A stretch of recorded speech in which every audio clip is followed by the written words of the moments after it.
folks, I'm Brian with Concal, and I am here with John Smith of Gaems. How are you doing this morning? Doing pretty well. I got my coffee, waking up and enjoying the show. It seems to run hours after it ends. Yes. Were you able to get out safely yesterday after the fire alarm?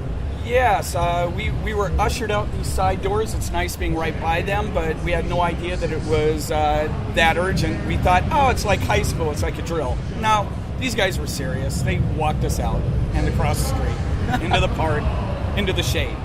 Hey, yeah, you cannot ask for better from Rooster Teeth. Yes. You were commenting a little bit earlier, just kind of like the scope and how they've been able to run it well.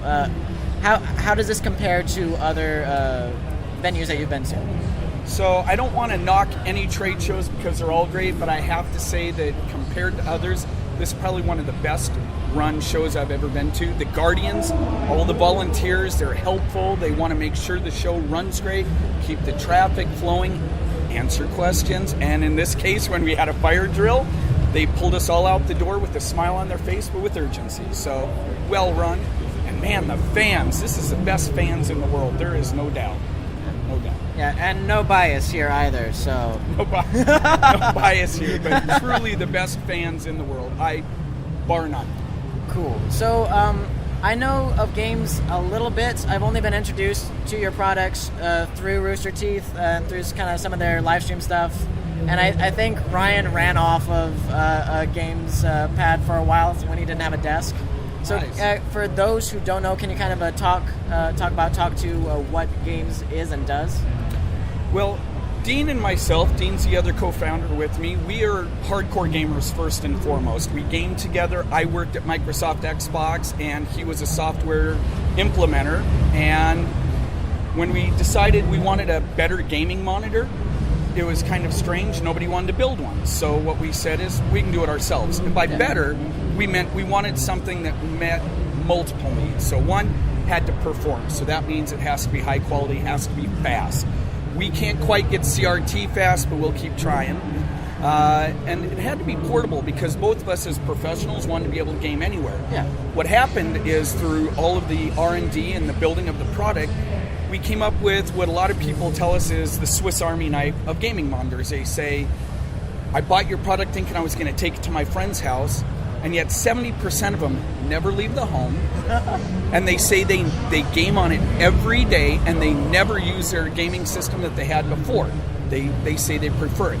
We have pro athletes, celebrities, you name it, have our products because they say it makes their gaming experience better. So what we do is I think we build a better gaming experience, and all of our products are dedicated to that. We won't be getting into things that don't make the gaming experience better. So that's it. Very cool. And you guys just released a a monitor.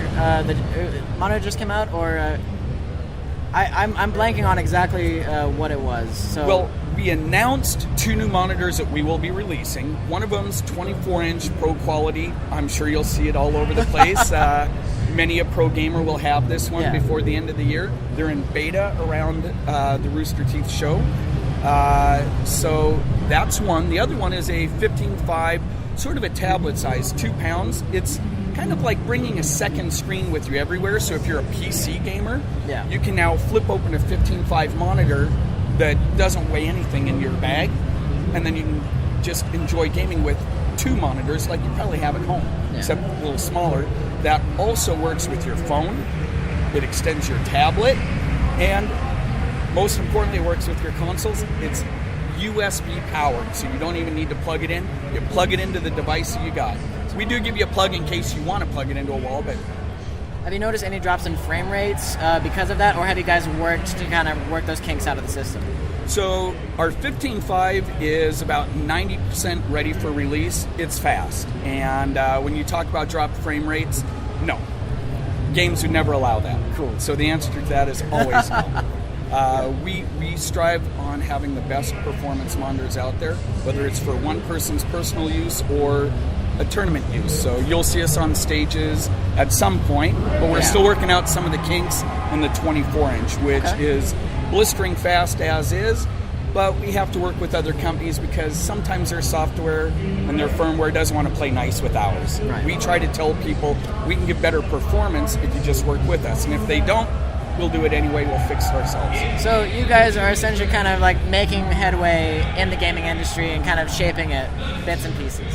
Yeah, we make a lot of friends in the industry. We don't want to make any enemies. We like every console because we're gamers. We like all the PC companies because we know that they have fans for some reason. Yeah. And as far as games are concerned, come on, best industry in the world to be working with, because all these game publishers, no matter what kind of reputation they earn, they're all the nicest people out there, and they all want to provide the right product for their customers, which are guys like you and me that game. Yeah.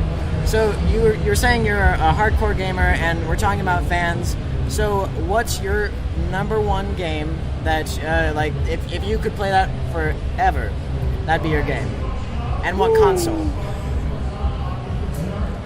That's a tough one, because I like so many. Right now, retro, they have the original Halo on Xbox right across the booth. I played Halo, I don't know, probably 3 years into my Xbox 360. I still was playing the original Halo. Yeah. Love that game. It's a great game. It's one of the best games ever made. Fantastic. And what's one of the games that's been the most, maybe not heart-wrenching, but it's tugged your heartstrings?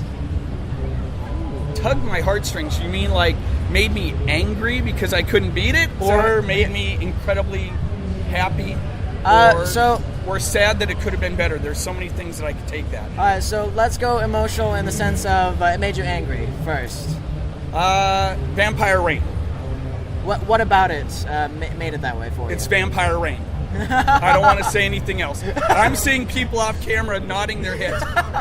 Made me angry. So much potential, and I was like, really, this is it? And I said, I hope to gosh they improve that later. But it's Vampire Rain.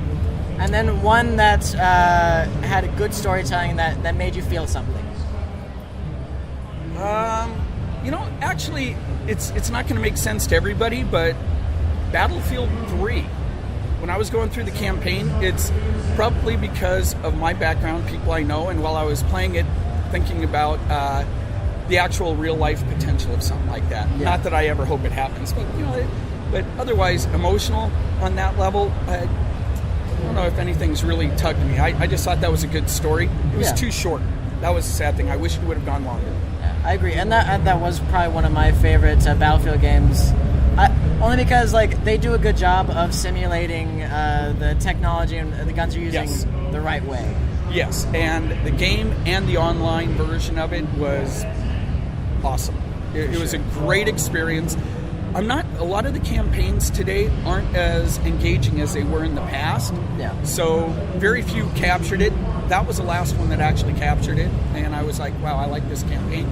Now, if you could have only made it a little longer, I would have kept playing. Yeah. So, any plugs you want to make? Anything you want to drop? Say, hey, this is happening. Well, plugs.